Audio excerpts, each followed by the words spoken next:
This is Siwing Vito, coming from Coach Siwing. This is our first conversation that matters, and in fact, actually, we tried a few times. We got some technical issue. We never had that before. Hopefully, this will happen because we actually got cut off 3 times. That's why it's 7:05, not 7. So, anyway. So I really hope that this will continue because I'm really happy to be here today and start this Facebook Live event. And I post it all over social media, so I really want this to continue. Anyway, so today's topic is really about inspired action versus forced action. And like recent days, I really felt I have a lot to talk about in this subject. And many of you may know that I just sort of come back from a maternity leave. I gave birth to our first baby girl 7 months ago, Olivia, and she's crawling over there into the living room while I'm doing this. And I think with that time, no matter how busy as your mother, something like that happened, like bring a miracle to the world. It really got me really thinking, what is I really want to do with my life? And, I'm sure many people have experiences that you feel there are certain goals, there's certain things you need to achieve because you should. And maybe you set out to do certain things and you later on realize that, does it really matter to you? You take a pause and you reevaluate, or sometimes maybe you get so caught up in doing one thing, and then something big like family tragedy or illness or something just stop you on your track, and then you have to rethink, and then you take the moment and you realize, is this really an inspired action? Is this goal really what I wanted, or I'm forcing it to happen, or something that doesn't seem to just click the corner for you, and you have been trying really hard and it just doesn't seem to work out. And then often we figure is that we don't try hard enough, and then when you know that it's not the case, and you say, you know what, I'm going to just figure it out and make it all happen. I'm just going to try harder. And I think a lot of people say that, and I think at some point I probably was like that before. And as I said, during this maternity leave, I really feel that I got some time to really evaluate what I want to do. And I think maybe that may relate to some mothers, that when you actually bring a child into the world, you're really witnessing a miracle to unfold. Then you see there is a power bigger than us. There is something more than what eyes can see. And definitely for myself, I feel a stronger urge to do something meaningful, have deeper conversation with people, really get real. And also when you look at the environment or the politics or anything happening around us, you feel I really want to contribute and do something to make, the big picture is to say the world a big better place. But on the other hand, it's also just doing something more meaningful for yourself, and maybe affecting person next to you, maybe for your child, your children, or maybe your colleagues. I just think that that maternity leave really gave me the space and want to do something meaningful. Wow, I'm so glad Afrunya joined me. I have some technical difficulty before, but hopefully this is going to work this time.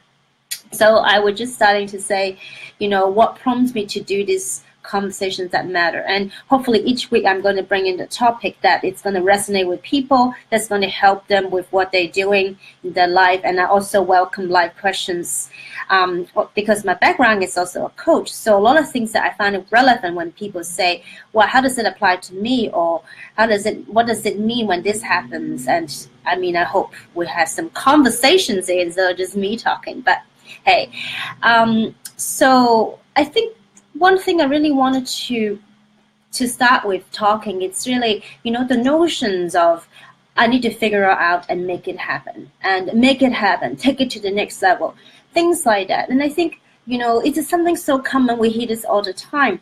But then what it really implies mentally is that I think it implies that life is never enough. So we need to make this work, take it to the next level, be bigger, be more. It's because underlying it is it's talking about lack, something you don't have or don't have, not enough. And with that mentality, what happened is that nothing is ever enough. And this is something that is very much ego-driven, and that's why on the title, I say how to avoid ego-driven agenda, and which will detour our authentic success. Because, in A Course in Miracles, they talk about how your ego speaks first and ego speaks loudest. And so sometimes we got hijacked without knowing it. And also think about it when you say, we need to make this happen, try harder. Sometimes we're so caught up in that moment, and it's important to just even stop to think, is it really inspired? Is it heart and head aligned, or is it just something that I just said I would do, or I think I should do at this point? And also there's so much about, this is what I want, and I'm going to make it work. I'm going to, get what I want, when I want, where I want. So this is something that, a lot of people that may subscribe to, that we're go-getter, we make things happen.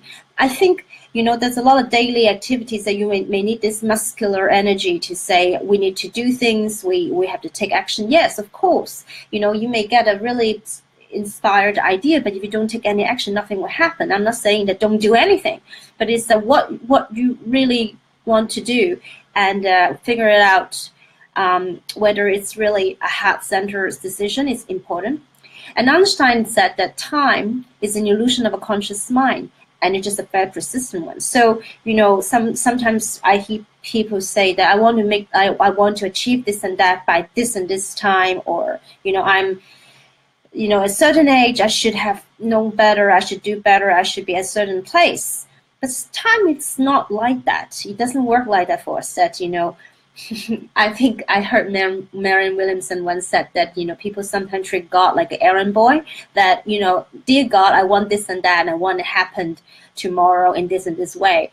And obviously life doesn't happen in this manner, because a lot of times when we don't get something, it's either it's not necessary for our highest good, or maybe not now, we're not ready for it. There are more lessons to be learned. And I think that's when I want to talk about the ego mind. When I study, say, archetypes or the collective unconscious, a lot of times that we talk about ego like a self-perception, the little me, the way we look at ourselves, from a point which is not the big I, not in a way that, join with others, not unified. It's just the little me, my self-perception in that way. And often ego tell us what is that we're not good enough, where we are not enough and lack, and therefore we should go and get it. And again, it's really coming from the fear-based area. And often it's that where you are is often, actually always, where you need to be, And personally, for example, many years ago, I was at a relationship that I thought that's probably time to, get things serious, and I wasn't getting any younger, and then it didn't work out. It actually came about in a very dramatic way. I guess that was time to leave the relationship, but I didn't have the courage, or I think I should stay, I should try harder to make it work. And I did find it more like it's a heartbroken. I think it was a disappointment. I think I should have done better, or things should have worked out differently, and I didn't, were not where I wanted to be. So, but then years later, I realized I have learned a very big lessons, how to not to deny yourself. What I really have been hearing in my heart for months, and if not years, and how I, denying that little voice within me, but just trying to make it work. And then when it didn't work, obviously it's hard to take in at the beginning, but at the end, of course, it's blessing in disguise.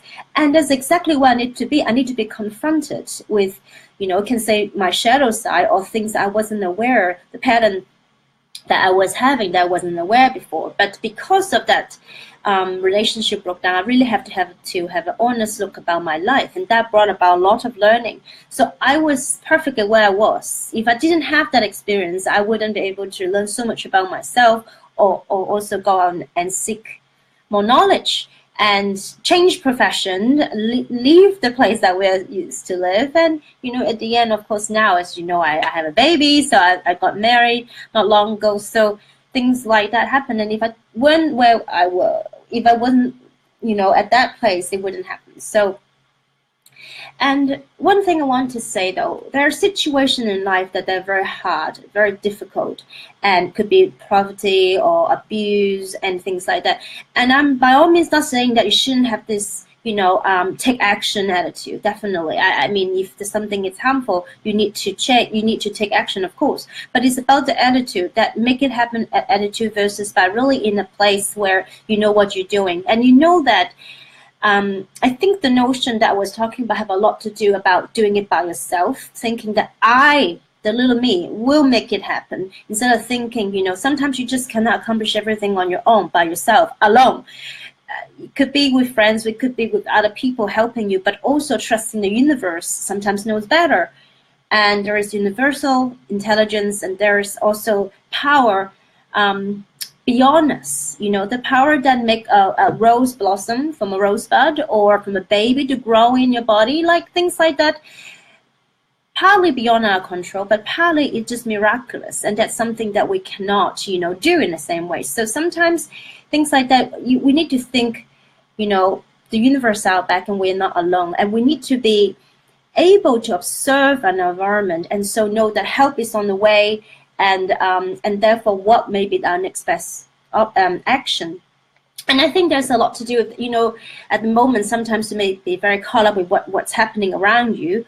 And also there's so many things happening in the world as well, that sometimes we get really caught up about that and unable to recognize that, there are help, there are people that are going to take part into changing the environment and changing what's happening around us. And sometimes we just don't cultivate enough that stillness. We are so much in a hurry to fix things, to make things work and to rescue. And we try to bandage a lot of things instead of really looking at the root cause. And sometimes I think it's really why I wanted to do this conversation that matters at no cost, because I think I'm trying to create a space where people can think and talk and connect, in that sense that what can I really do? What kind of space that we can inhabit, so that we're still enough to make a right decision, to say the right thing, to do the right action.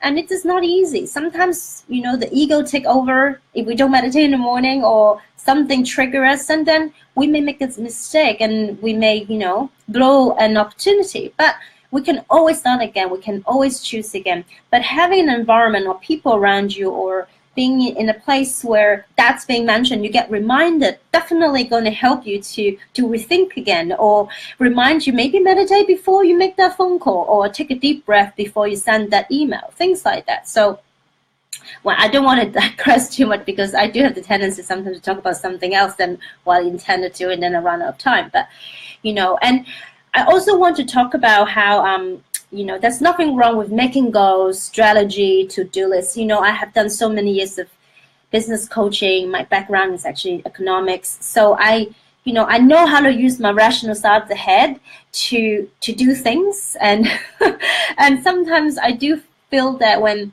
people think, oh, so you like to talk about spiritual stuff, or you meditate, or, you may talking about things to do with the universe, God, or prayer and all that stuff, then suddenly that we're less rational or less capable, or as if, when we say we meditate before we go in, doesn't mean that we don't, know what we're talking about or what we want to do. It's just that you come from a place of clarity and stillness. And I think actually for every business, you do need more meditation. You do need more stillness, because, sometimes your business may really affect other people. It's not just, yourself. So, and I do feel that sometimes in corporate world as well, that actually now more and more people notice that it's actually really important to have that side of us, that, be able to maintain that sense of clarity. I'm so happy that you're sending me this little, thumbs up and heart. Really helped me to know that I'm not too far off track, and I know that I'm not talking into the black hole. But so this is my first time doing this, and I'm really happy. So if you have any question, actually do type in the comment section, and I will try to answer as much as I can. And also one thing I wrote down and I didn't say was about, out there's a lot of courses or teaching about how, in fact, I was taking business courses, how to write attractive titles and and you go through the search engine, the best AdWord, and you Google this and that, and you make sure your program, your title is attractive. And so the gist of copywriting. There's nothing wrong with clearly communicate what you want to say, what you want to do, how you may help. But I think that if people very focus on making the title that very attractive, as in like, I want to make 6 figures in 6 months, wow, that's going to be your attraction magnet. And if you so subscribe to that school of thought, and if people, and not just say people do sign up because they found this title attractive, what people are doing may not actually necessarily congruent with what they really want to do, because we're so carried away with this sort of like making 6 figures in 6 months, make X amount of sales and achieve this, achieve that. I think sometimes, not that we're ahead of ourselves, but I think it's important that we see the whole picture, the bigger picture. And I think when you think about how I may be of service, how can I really contribute to make a, use my ability and help others, how can I be truly helpful? That doesn't necessarily make you less capable to write good copywriting or sales pitch, but it's how you make that angle. It's how you think about it in your head and how you write with your heart. Because when you do that, your copywriting, your sales pitch actually is going to be better, because it's not just going to be follow some sort of template or formula about how to make X amount of money and X amount of time. You really get it, because it doesn't matter what you say and what you write sometimes. Of course it matters in a certain physical level, but it's actually how you feel within you. What is your energy, how you project your energy, and that really, people can tell. In truth, all minds are joined. So if someone was not congruent and don't have the integrity that you're looking for, you feel it. Even though whatever they write or whatever they say seems to have the right words, it just doesn't touch you with your heart. So, and I think that's something, I mean, obviously some of you feel that way, and myself as well. I've done so many business courses, and I have been around in the corporate world for a while as well. And sometimes, you went to a presentation and everything they say on paper is perfect, but you just know this isn't for me, or you just know, I don't know what it is, but I want to go with this company to have this to work in partnership, because I just think something about them, it's going to make this project in a better place. Something like that. You just know it. That sometimes is so important. I think people may overlook it, and they just think that, well, I just have to say the right thing and then I will attract the right outcome. But it's not the case. And also one thing is that sometimes we say we wish for this and wish for that. And, once again, go back to the analogy that we treat God like an errand boy. And sometimes what manifests actually for our highest good may not be in the same form or expression that we are wishing for. I have a teacher who didn't want to be a psychic medium, who didn't want to do a lot of this spiritual based work, and her dream was to be a rock star, to do her music, and she got an incredible voice and incredible talent. And but then at the end, when it all manifested, she actually got her album. She got to become a recording artist, but actually doing a lot of music that has a very strong spiritual foundation. And a lot of her work actually got her where she was actually, taking her life purpose seriously and be the spiritual teacher she was meant to be.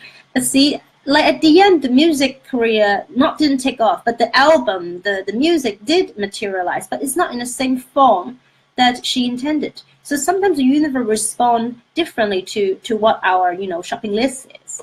Also, when we get a no, sometimes it's a no, not for now, or maybe later, or something better is around the corner. So don't force it. So don't send the errand boy time and time again and try to get what you want with a full list of description, because this is just not how it works.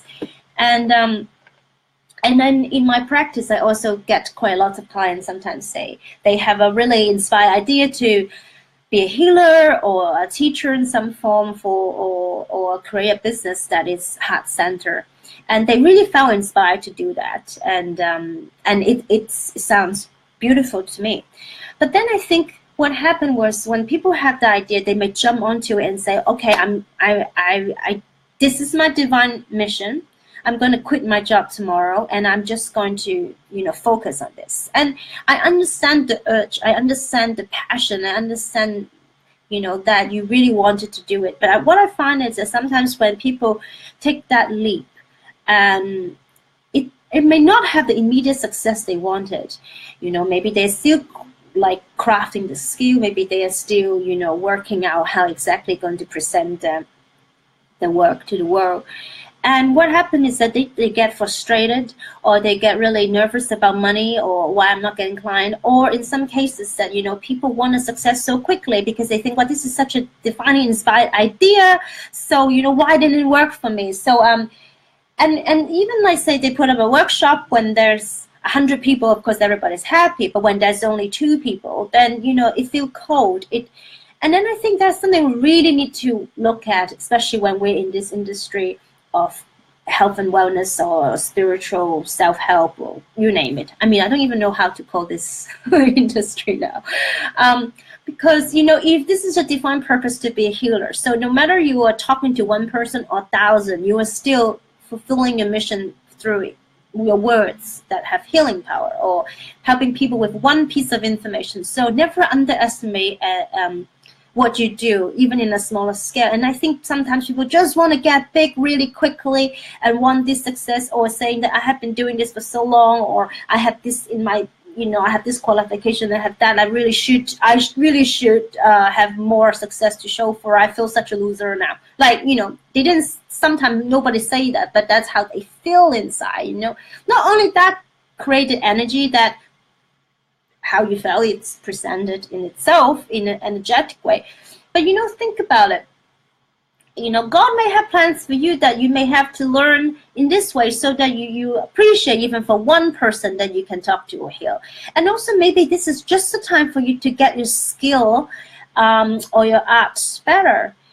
And I also really think that we really need to be responsible about what we do. So because I hear some people, they really drop everything, and that make their life or the family's life a lot harder because of that. And then they got distracted again, and then they doubt whether this is really my inspired mission, since it's not making me 100K.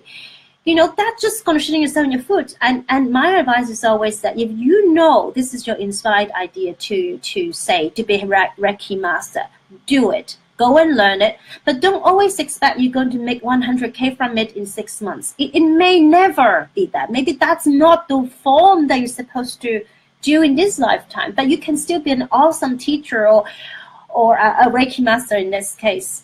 So let go of that stress, because that's not going to get you anywhere. On the other hand, if you just keep on doing what you love to do, and even if you're not paid for, I'm not saying that you should, give out all the healing for free. I mean, I understand that there should be a fair exchange for energy, but I'm saying that need to make it like your #1 career, or success based on how many units sold or how many clients you have. I think that's actually going to affect you doing a better job.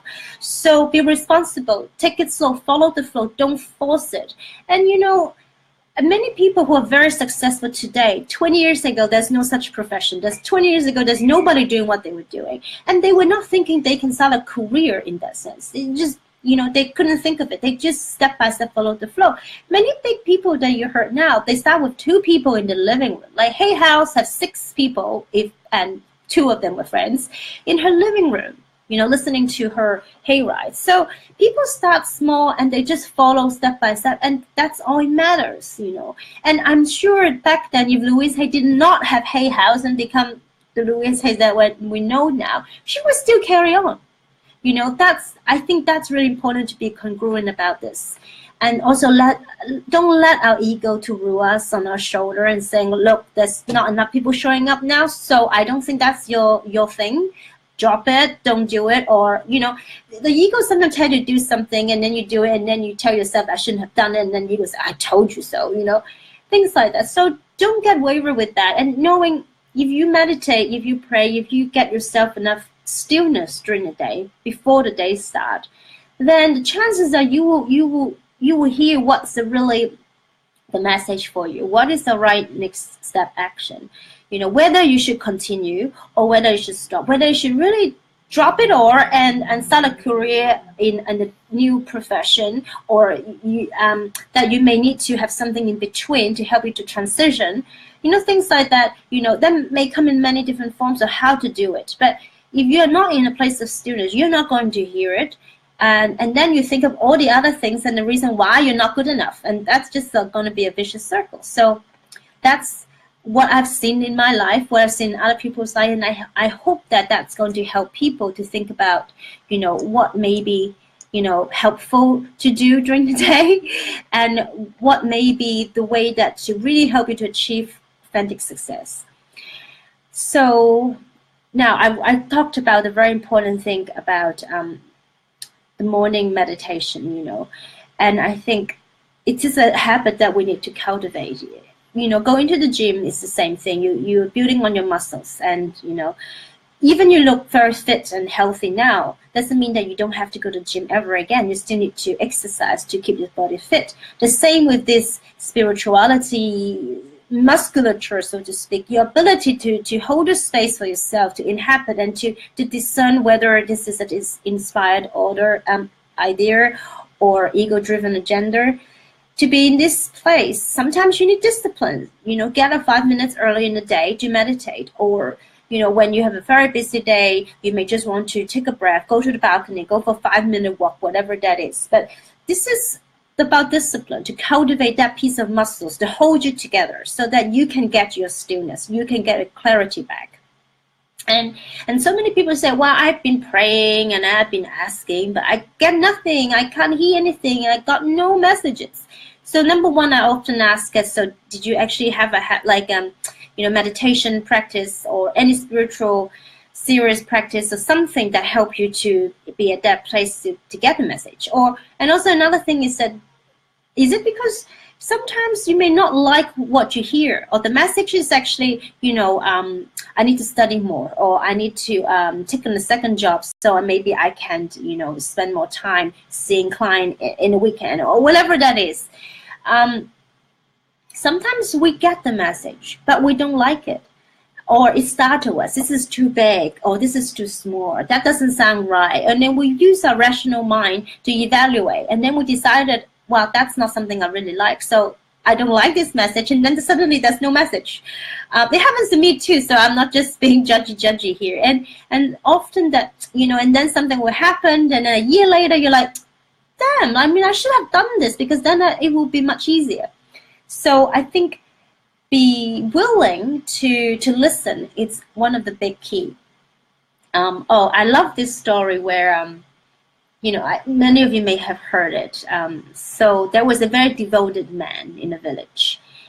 He prayed, he meditated, he believed in God 100%. And then there was a hurricane came, and I have no idea what to do. And he just said, doesn't matter, I trust in God, I have faith, so I'm going to pray. So very well, and then, your hurricane came, the water came, so, he could not stay in the house, so he stayed on the roof. And then he saw there's a helicopter coming, trying to rescue him. And he's go, oh, no, that's okay. God is going to come and help me, so off you go, that doesn't matter, I'm not going to go into the chopper.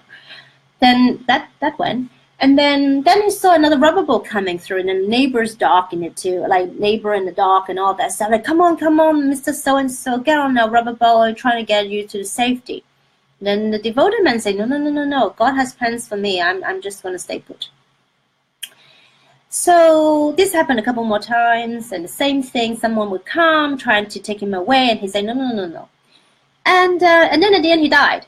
So, and then when he got to heaven, as the story goes, and he asked God, what's up? Like, I believed in you, and, I'm a faithful, devoted man, and I trust you will help me and save me. Why am I here? And then God said, well, I sent you a helicopter, I sent you the rubber boat, I sent you this and this and this and that, but you didn't take any. So that comes to, what I want to say, that sometimes we just didn't like the message. We didn't, we didn't take the offer. And also that goes back to, God can only do miracles through us, So if he sent a chopper, if you don't get onto it, what can he do? He cannot just beam you from your roof to somewhere else. So that applies to, I'm not saying that, make it happen doesn't work, so you don't do anything, you do something. But that's why the discernment comes, that's why the spiritual practice is important, so you actually know, you hear, and you take the right action. And I think that really helped me in my personal life. I mean, before I'm so like make things happen, have deadlines all the time, my to-do list is crazy, and at the end of the day, I look, what do I really want to achieve? Why do I have to do all this stuff? And I really think motherhood helps you, because you have only X amount of hours and, you know, so little opportunity to do things. You have to prioritize. And you look, wow, why am I doing all these things? Oh, because I think I should. So you're shooting over yourself, and you realize that unimportant. So at the end, you you really pick what it's really true to you. And I think this is going to be actually probably make me more productive being a mother, because I have to cut out all the things that, you know, I just think that it sounds good. But it's practice too. And I think being in a space like this, or, you know, having people around you that have similar ideas, that definitely help. Because you often learn from other people's mistakes as well as success. So now I talk quite a lot about how to use our mind. And one thing, though, I did mention that sometimes it's so important we need to use a rational mind to carry out day-to-day activities. And I'm not saying that sometimes those divine messages are irrational, because, you know, jumping on the chopper or going to the rubber boat, they are all rational. But there are certain things that just, that just kind of come out of the blue. They may not be rational, but usually those divine messages are never irrational. They may be non-rational. So meaning sometimes it's like, I don't know why I just got this hinge to call my friend, and then turn out that she really needed someone to talk to, or I was a really good opportunity to, you know, do something, and you just right time and place just because I make that phone call or email. You know, that's sort of things that is non-rational, because there's no evidence or anything suggests that you should, that's something that you should do. But then you felt, you know, encouraged to do it. You have that idea, your heart feel, I need to call this person, send that email, go to this place. Then, you know, again, if you have cultivate enough stillness, you know whether it's an impulse or intuitive hit. I think that's another topic I love to talk about, because I do think that there's a huge difference between an impulse versus something that intuitively we felt this is a lead. And sometimes we just don't practice impulse control enough.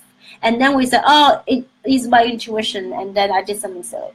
It's not like that. Sometimes we need to look at whether it's an impulse or not. Some of you are responding. I mean, it seems to me I'm talking about everything that I have done wrong in my life. But perhaps that's what it is. So, you know, sometimes you learn from people's mistakes as well as success. So I think that's one thing I find it really helpful to know, that when I get an idea and I think, well, that's a bit out of the blue, that's not rational, but it's never irrational or like, you know, unkind or going to do harm or completely ridiculous in the negative sense, then I will really say, okay, so no harm done. I'm going to call this person. And I tell you, 9 out of 10, there's a really clear reason why I have to contact this person and go to certain places. And sometimes the 1 out of 10 chances that I never figured out why, but I did it anyway. That could be my impulse, I don't know. But 9 out of 10, that will be, I will bump into the most incredible people or things that I really wanted to get done or make the connection, but I didn't know how, and then bang, you follow that, and then, you know, you're there. So, and I know that many of you who listen to this conversation that matter are someone who truly believe that you got something to offer, with maybe your ability, your talent, or your life experience that have made you who you are, and therefore you have a unique function in this world. And some of us may be doing things that are, you know, in the healing arts or talking to people. Some of us are doing something that is quite different. It could be instead of writing a book, it could be you know, growing flowers on here, or doing something doesn't seem to match what people may think how to make the world a better place. But what I found is that when you are aligned between your heart and your head, when you are doing what you feel you're supposed to do, you're fulfilling your unique function. It doesn't have to fit anybody's description.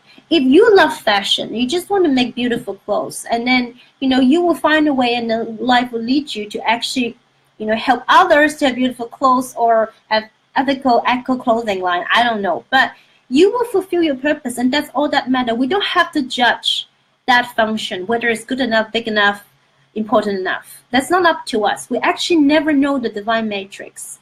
And one of the things I do for corporate well is I work on the efficacy of the products and see whether that's really delivering what they meant to deliver.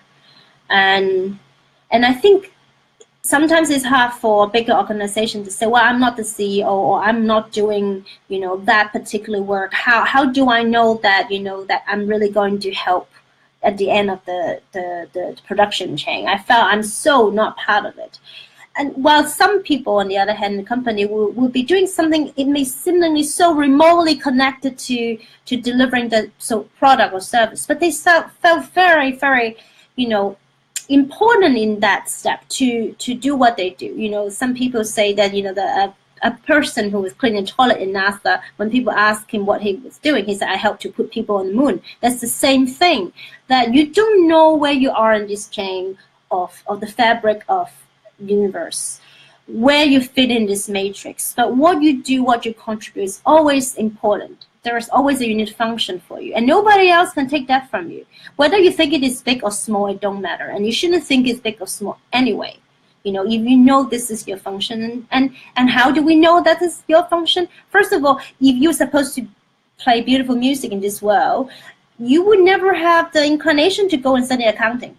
Like, I think your inner interest, your ability, and your circumstance will always lead you to your unique function. So don't try to be I'm going to be a change maker in changing the world, but I have to be a politician. I have to be in some kind of power.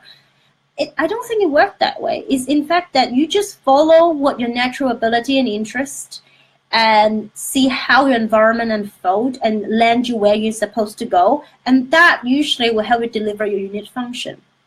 And when you're present, when you don't keep on thinking about the past, I should have studied this, I should have done that, I shouldn't have blown that opportunity, I shouldn't have missed this, I shouldn't have made that decision. If you stop thinking about the past that you have done wrong, or worry about the future that you would do wrong again, or you will miss certain things, you just focus on the present moment, chances are you'll be able to observe the real opportunity. You'll be able to observe where you should be, what you should say, what you should do. And in that way, then, you will be guided. And I often think that the difference between something you're forced versus something that's inspired or guided is that if you feel what you're about to do felt like a gentle push from an angel to your back to step forward or step up to do, then I would say that's divinely inspired. But if you think that I'm just going to, no matter how hard it is, I'm going to crack it, that to me, it probably isn't. So I hope that will help you to discern between the two. And often when people say authentic success, what they really mean is true success. And what it is that whatever that makes you feel at peace, in harmony, and happy.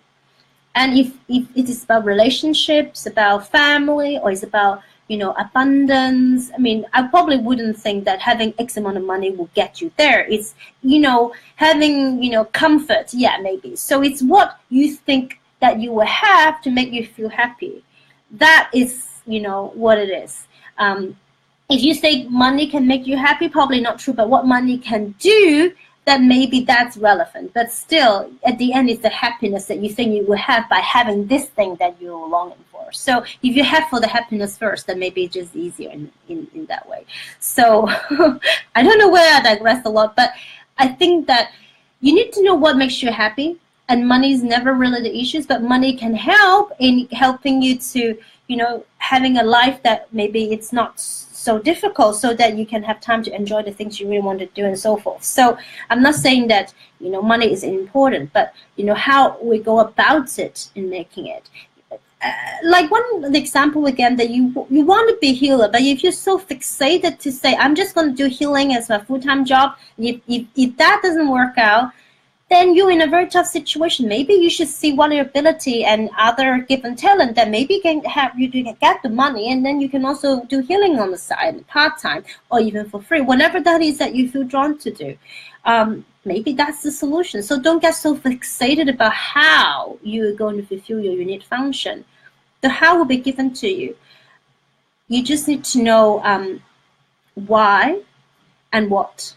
Even maybe not the what, but the why is important.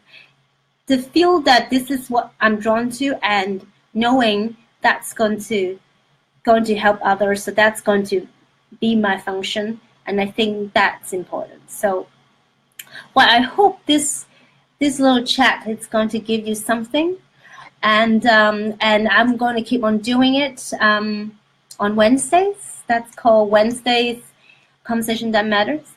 And also, so that you'll be on my Facebook page, please like my Facebook page if that helps you, because then you will know when things are on. And also, I will put this on YouTube as well. So I also put a lot of videos on YouTube in the coming up months. So you can check out my YouTube channel, subscribe to it. None of this costs anything. And many of you are my newsletter, I know. So that's another way to get in touch or know what's happening. And I hope that I will continuously create things that will be helpful, affordable, and things that are going to make a difference in your life, and definitely will be in my life. So I hope you enjoy my first Conversations That Matter. More will come, and I'm totally open to whatever you have in mind that you want me to talk about, or you just really want a topic, do tell me. Yeah, well, like the gentle push from an angel from Prunette, that's true. Like, I love that feeling. And sometimes when we're not sure, that just means that we need to get still again. So, well, I hope tonight has been helpful, and whatever you're planning to do for the rest of the evening, I hope that will also give you a better mood or some clarity to do so. So thank you so much. And until next time, I'll see you again.